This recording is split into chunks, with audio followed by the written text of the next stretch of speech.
শিক্ষার্থীরা তোমরা সবাই বোর্ডে বাদ দেওয়া আছে, এই বাদটি কিভাবে করতে হয় আমি তোমাদেরকে এখন দেখিয়ে দিচ্ছি। ঠিক আছে, তো যেটা দিয়ে ভাগ করা মানে যে সংখ্যা দিয়ে ভাগ করা হয় তাকে কি বলে?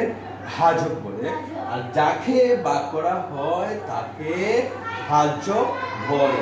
এখন এটা হবে ভাজক, এটা ভাজ্য। ওকে, এবার কিভাবে কাজ করবো আমি তোমাদেরকে এটা দেখে নিই। দেখো এখানে লিখে তোমরা লিখবা এখানে 5, ঠিক আছে, তাহলে 420 আসবে। ঠিক আছে, কিভাবে ভাগ করে দেখে না তোমরা সবাই। দেখো লক্ষ্য করো, 5 কি 4 এর মধ্যে ভাগ যাবে? ভাগ যাবে না, কারণ এটা ছোট। তাহলে এই দুইটা নামিয়ে নেব। তাহলে এখন কত হলো? 42। এখন কত হলো? 42।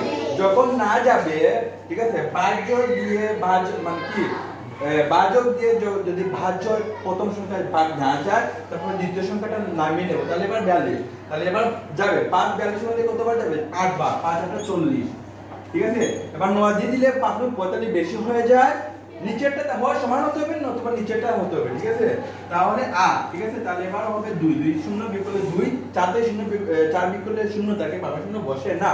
এবার কি 5 2 এর মধ্যে ভাগ যাবে? ভাগ যাবে না, তাহলে এই শূন্যটা নামিয়ে নেব। তাহলে এবার হলো 20।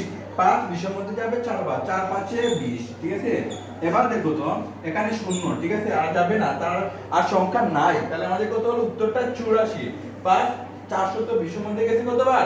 84 ভাগ। তাহলে এটা লিখতে পারি আমরা 84, মানে এটা হবে ভাগ কি ফল, এটা লিখতে হবে সবসময় ভাগ ফল 84। ঠিক আছে, বুঝতে পারছো?